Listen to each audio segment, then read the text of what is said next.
Hi, it's me, back again, somehow not dead. It's incredible. Today we're going to be reading Organization by Errico Malatesta, first written, published 1897. Comes in 3 parts. Part 1. For years now, this has been a matter of great contention between anarchists, and as is often the cause when heat enters an argument, and when insistence that one is in the right is injected into the search for truth, or when arguments around theory are merely an attempt to vindicate practical behavior prompted by quite other motives, a great muddling of ideas and words is the result. Incidentally, just to get them out of the way, let us run through the straightforward semantic quibbles that have occasionally reached the utmost heights of absurdity, such as, say, we are for harmonization, not organization, or we are against dissociation but are for agreement, or we want no secretary and no treasurer, these being authoritarian features, but we put a comrade in charge of correspondence and another looks after our funds. And let us get down to serious discussion. Those who stake a claim to the title anarchists, with or without a range of adjectives, fall into 2 camps, the advocates and the opponents of organization. If we cannot see eye to eye, let us at least understand each other. And for a start, since there are 3 parts to the question, let us make a distinction between organization in the general sense, as the principle and condition of social living today, and in the society of the future, the organization of the anarchist party, and the organization of popular forces, especially that of the laboring masses with an eye to standing up to government and capitalism. The need for organization in social life, even the synonym between organization and society, I would be tempted to say, is so self-evident that it is mind-boggling that it could ever have been questioned.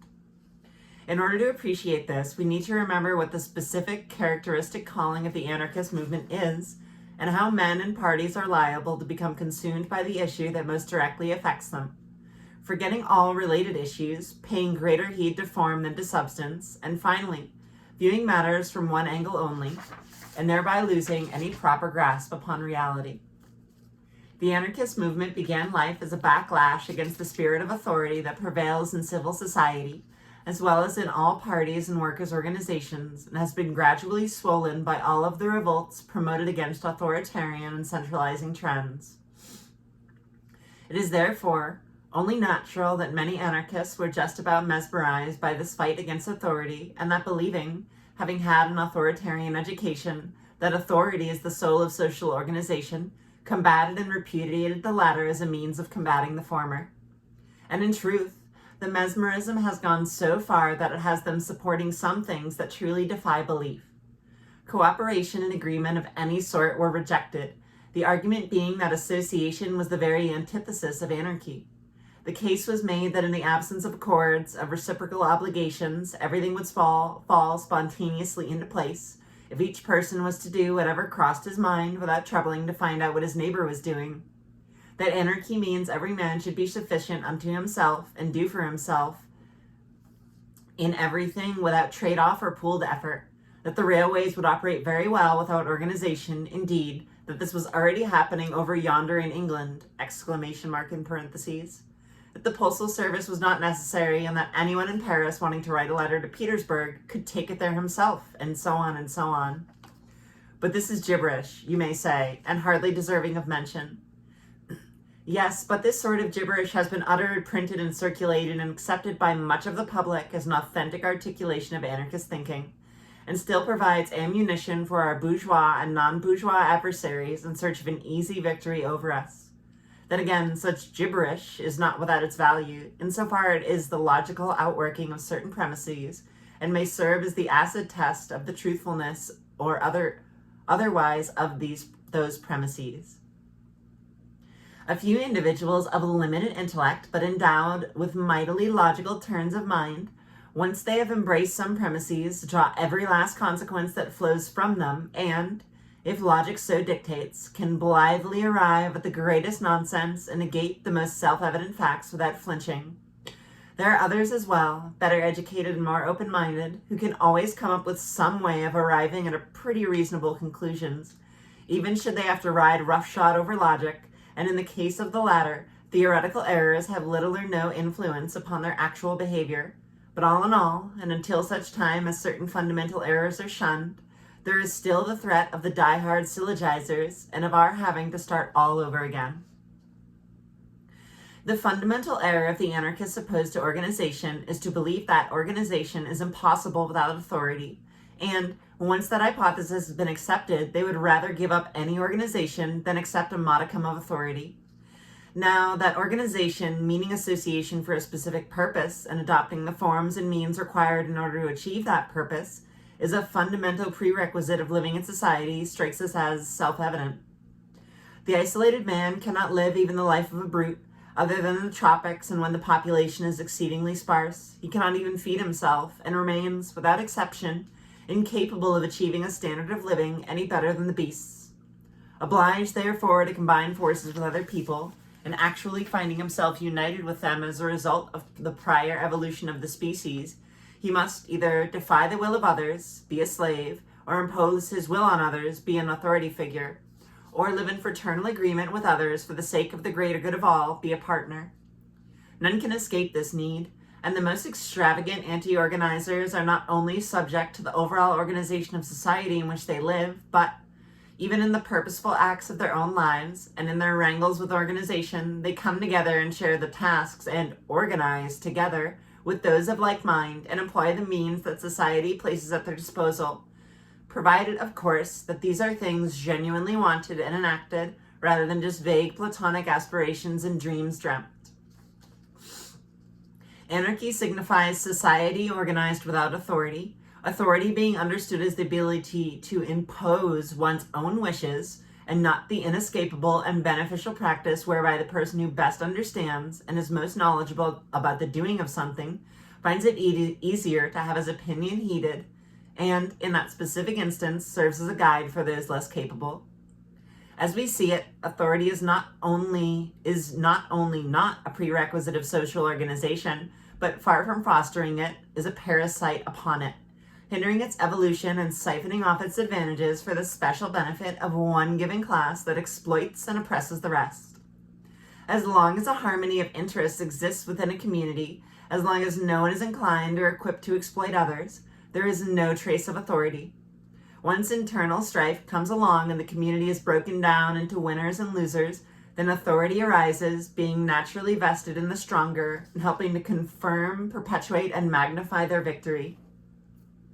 That is what we believe, and that is why we are anarchists. If instead we believe that organization without authority is unfeasible, we would rather be authoritarians, for we prefer authority, which hobbles and stunts existence, to the disorganization that renders it impossible. Bold words, my dude. Besides, how things turn out for us is of little account. If it were true that the engineer and engine driver and station master simply had to be authorities rather than partners performing certain tasks on everyone's behalf, the public would still rather defer to their authority than make the journey on foot. If there was no option but for the postmaster to be an authority, anyone in his right mind would put up with the postmaster's authority rather than deliver his own letters. In which case, anarchy would be the stuff of people's dreams, but could never become reality.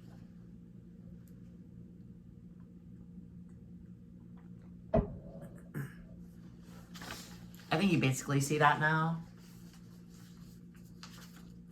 Part 2. Accepting the possibility of there being a community organized in the absence of authority, that is, the absence of coercion, and anarchists have to accept it, for anarchy would otherwise be meaningless. Let us move on to deal with the anarchist party's own organization. Here, too, organization strikes us as useful and necessary. If party means the ensemble of individuals who share a common purpose and strive to achieve that purpose, it is only natural that they should reach agreement, pool their resources, divide up the work, and adopt all measures that are thought likely to further that purpose and are the raison d'etre of an organization, the reason for being.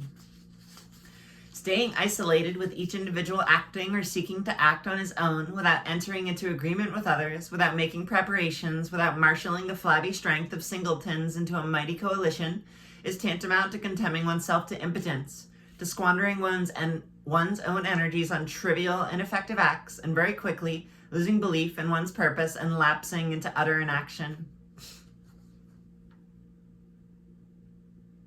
But here again, the thing strikes us as so self-evident that, Rather than laboring direct proof, we should try to answer the arguments of organizations' adversaries.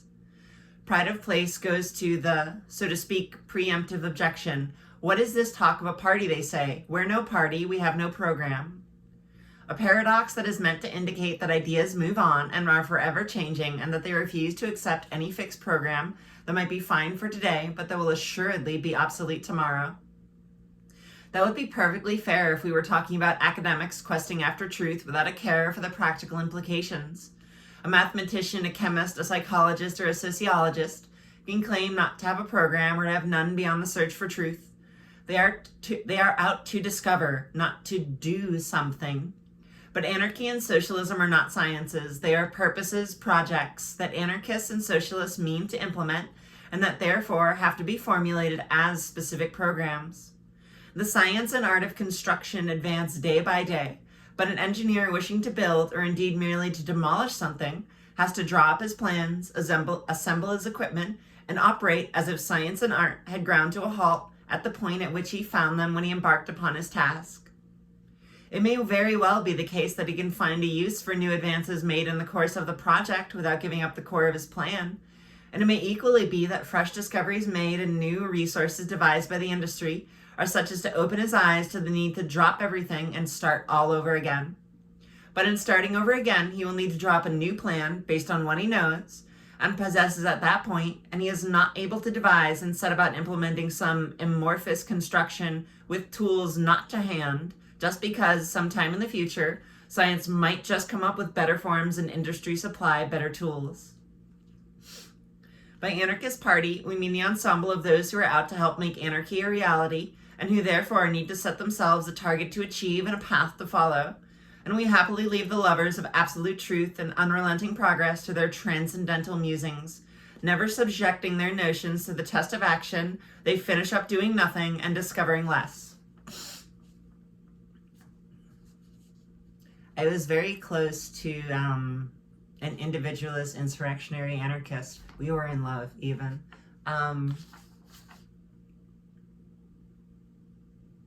And it was after she beat the shit out of someone on a hunch that turned out to be fake and then just didn't give a shit about it. I was like, what the fuck is your program helping or doing for anyone?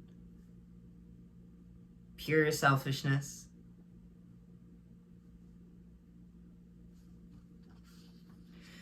The other objection is that organization creates leaders, authority figures. If that is true, if anarchists are incapable of coming together and reaching agreement with one another without deferring to some authority, that means that they are still far from being anarchists, and that, before giving any thought to establishing anarchy in the world, they should spare a thought for equipping themselves to live anarchically.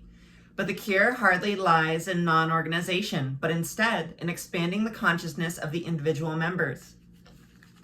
For sure, if an organization heaps all the work and all of the responsibility upon a few shoulders, if it puts up with whatever those few do rather than put effort in and try to do better, those few will, albeit against their wishes, eventually substitute their own will for that of the community.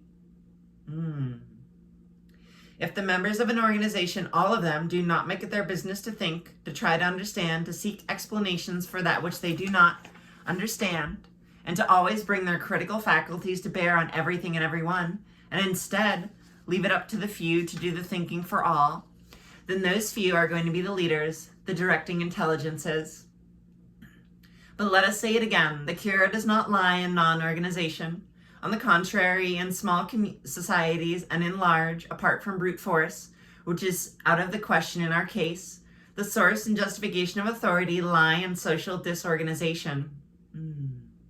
When a collective has needs and its members fail to organize themselves spontaneously by themselves in order to get by, some authority figure pops up to cater for that need by deploying everyone's resources and directing them according to his whim. If the streets are not safe and the people cannot cope, a police force emerges that has itself maintained and paid for what few services it renders, and it lords it and grows tyrannically. If there is a need for a product and the community fails to come to some arrangement with faraway producers to trade in return for local produce, up pops the merchant who cashes in on the need of some to sell and of others to buy, and charges producers and consumers whatever price he likes. Look at what has happened in our own ranks. The less organized we have been, the more we have been at the mercy of a few individuals, and that was only natural. We feel the need to be in contact with comrades elsewhere, to receive and send news, but we cannot, each of us individually, correspond with every other comrade. If we were organized, we might charge some comrades with handling our correspondence for us, change them if they are not to our satisfaction, and keep abreast of developments without depending on someone's good grace for our news. It's like what that's what like Machno and all his bros did. If we are disorganized, on the other hand, there will be someone with the means and willingness to correspond who will take all intercourse into his own hands, passing on or not passing on news depending on his choice of subject or person, and, if he is active and clever enough, will be able, unbeknownst to us, to steer the movement in whatever direction he wants without the bulk of the parties, having any means of control, and without anyone having the right to complain, since that person is acting on his own, with mandate from none, and with no obligation to give an account of his actions to anyone. We feel the need to have a newspaper. If we are organized, we can raise the funds for its launch and get it going, put a few comrades in charge of running it and monitor its direction. The paper's editors will assuredly, to a greater or lesser degree, discernibly stamp their personality upon it, but they will still be folks elected by us, and whom we can change if we're not happy with them. If, on the other hand, we are disorganized, someone with enough get up and go will launch the paper on his own accord. He will find among us his correspondents, distributors, and subscribers that will bend us to his purposes without our knowledge or consent. And, has often been the case, we will accept and support that paper even if it is not to our liking, even if we find that it is damaging to the cause because of our own inability to come up with one that offers a better representation of our thinking. So, far from conjuring up authority, organization represents the only cure for it, and the only means whereby each of us can get used to taking an active and thoughtful part in our collective endeavor and stop being passive tools in the hands of leaders. If we do nothing at all and everybody remains perfectly idle, then, to be sure, there will be no leaders and no flock, no order givers and no order followers, but that will be an end of propaganda, an end of the party, and of arguments about organization as well, and that, let us hope, nobody will see as an ideal solution.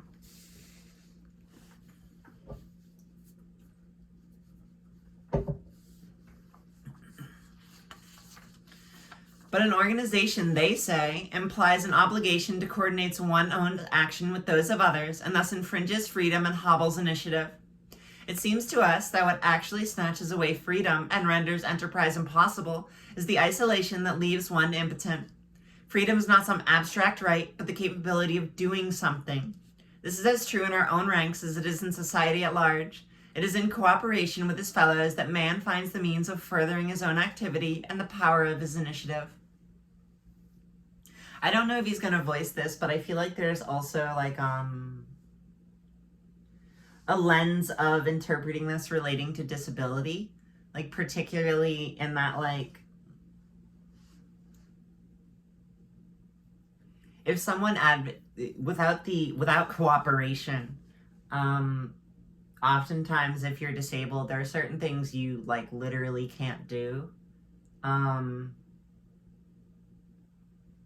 that therefore absolute individualism hobbles the literal freedom of disabled people. If I had to make my glasses, I would not be able to see very far. I need the organization of someone who can make glasses. And sure, I guess you could argue people should just make glasses and hand them out. But people do things for reasons. And pure, is the word benevolence, goodwill, is unreliable. To be sure, organization means coordinating resources for a common purpose and a duty upon the organized not to act contrary to that purpose. But where voluntary organizations are concerned, when those belonging to the same organization actually do share the same aim and are supportive of the same means, the mutual obligations upon them work to everybody's advantage. And if anyone sets aside any belief of his own for the sake of unity, it is because he finds it more beneficial to drop an idea that he could not in any case implement unaided, rather than deny himself the cooperation of others in matters he thinks are of more significance. If then an individual finds that none of the existing organizations encapsulates the essence of his ideas and methods, and that he cannot express himself as an individual according to his beliefs, then he would be well advised to stay out of those organizations. But then, unless he wishes to remain idle and impotent, he must look around for others who thinks as he does and become the founder of some new organization. Another objection, and the last one upon which we shall dwell, is that, being organized, we are more exposed to the government persecution. On the contrary, it seems to us that the more united we are, the more effectively we can defend ourselves. And actually, every time we've been caught off guard by persecution while we were disorganized, it threw us into complete disarray and wiped out our preceding efforts. Whereas when and where we were organized, it did us good rather than harm. And the same applies to the personal interests of individuals. The example of the recent persecutions that hit the isolated as much as they did the organized, and perhaps even worse, is enough. I am speaking, of course, of those, isolated and otherwise, who at least carry out individual propaganda. Those who do nothing and keep their beliefs well hidden are certainly in much less danger, but their usefulness to the cause is less as well. In terms of persecution, the only thing to be achieved by being disorganized and preaching disorganization is to allow the government to deny us the right of association and pave the way for these monstrous criminal conspiracy trials that it would not dare mount against folk who loudly and openly assert their right to be and condition of being associated, or, if the government were to dare it, would backfire on it and benefit our propaganda.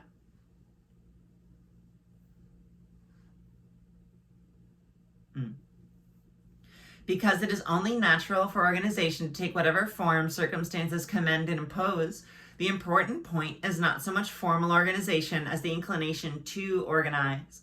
There may be cases in which, due to the lingering reaction, it may be useful to suspend all correspondence and refrain from all gatherings.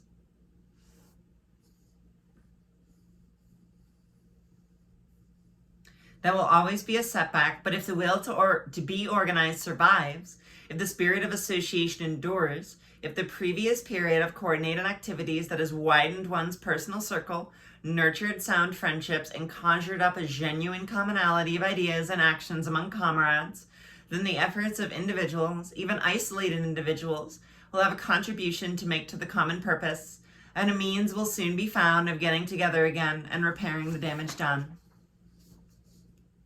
We are like an army at war, and depending upon the terrain and the measures adopted by the enemy, we can fight in massive or in scattered formations. The essential thing is that we still think of ourselves as belonging to the same army, that we abide by all of the same guidelines and hold ourselves ready to form up again into compact columns when necessary and feasible. Everything that we have said is directed at those comrades who are authentically against the organization as a principle.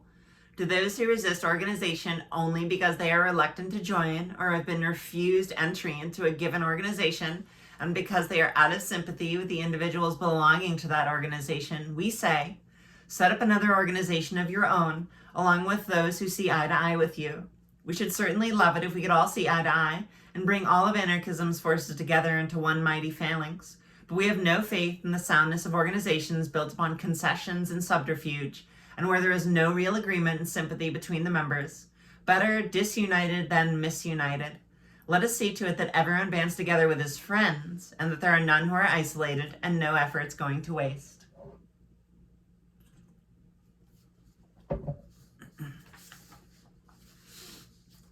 Part 3.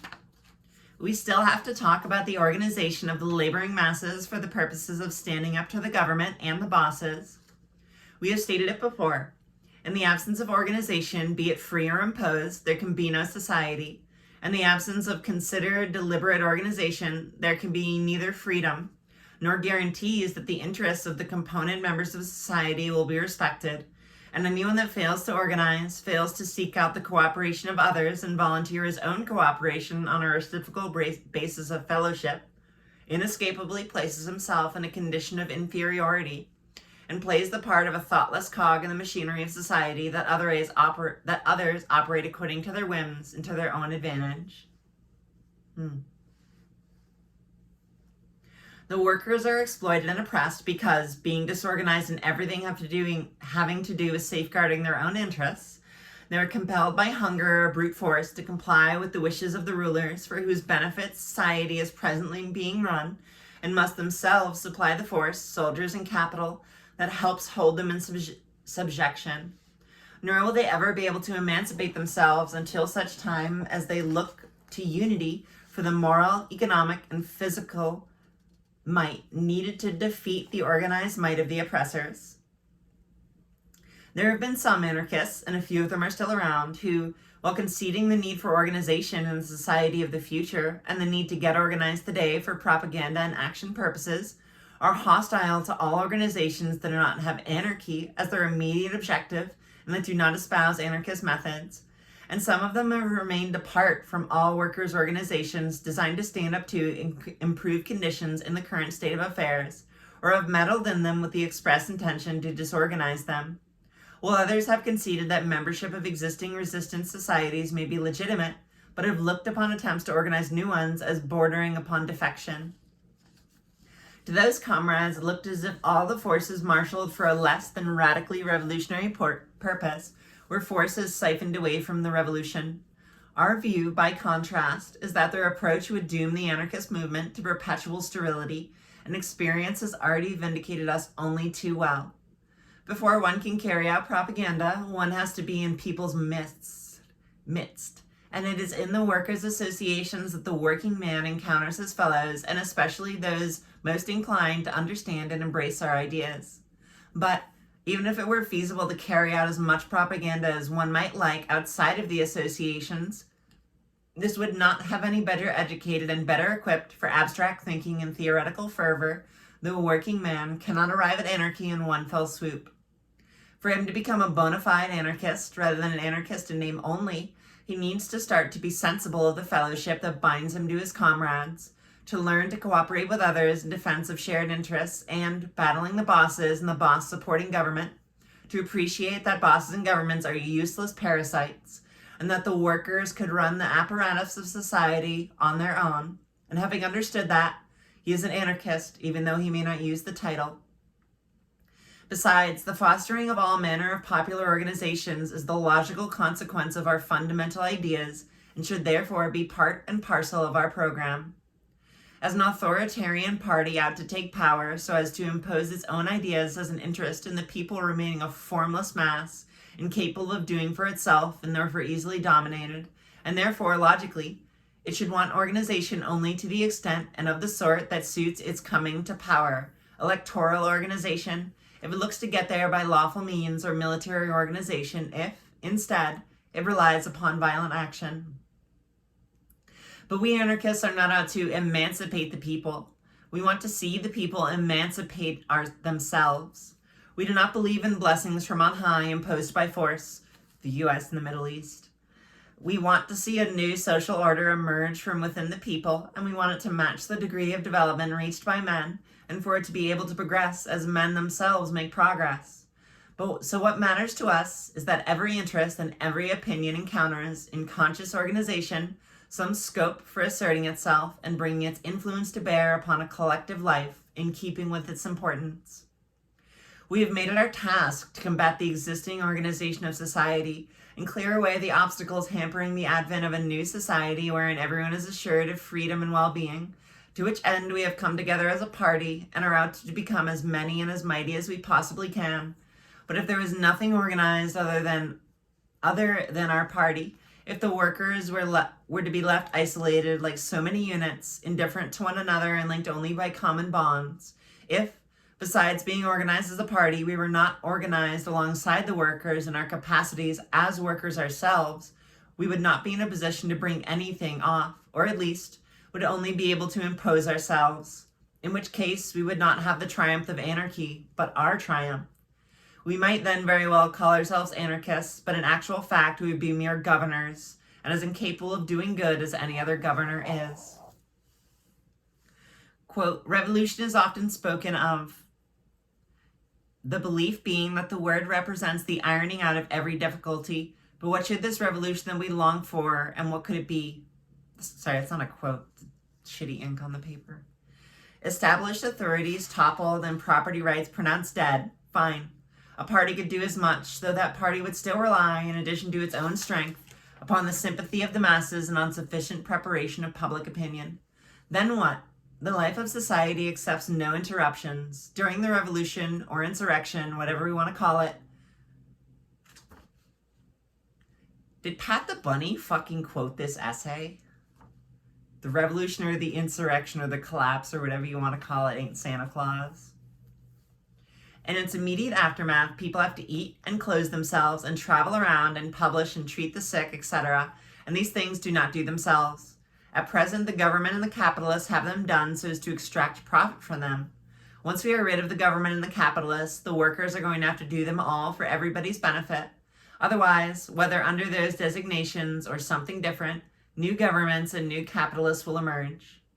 How could workers be expected to provide for pressing needs unless they were already used to coming together to deal jointly with their common interests and, to some extent, ready to embrace the legacy from the old society? The day after the city's grain merchants and bakery bosses lose their property rights and thus have no further interest in catering for the market, there must be vital bread supplies available in the shops to feed the public. Who's going to see that if the bakery workers are not already associated and ready to manage without bosses, and if pending the arrival of the revolution, it has not occurred to them to work out the city's needs and the means of meeting them? We do not mean by that we must wait until all workers are organized before the revolution can be made. That would be impossible, given the proletariat's circumstances, and luckily there is no need. But at least there must be some nuclei around which the masses can rally once freed of the burden oppressing them. If it is utopian to want to make revolution once everybody is ready and once everybody sees eye to eye, it is even more utopian to seek to bring it about with nothing and no one. There is measure in all things. In the meantime, let us strive for the greatest possible expansion of the conscious and organized forces of the proletariat. The rest will follow of itself.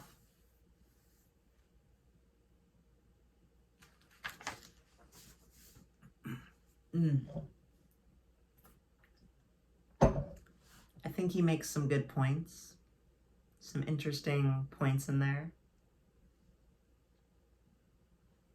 I might read another essay tomorrow that's like against organization and that was written much more recently. But it is, I don't know if interesting is the right word. It sure is a thing that we've been arguing over this for like 150 fucking years.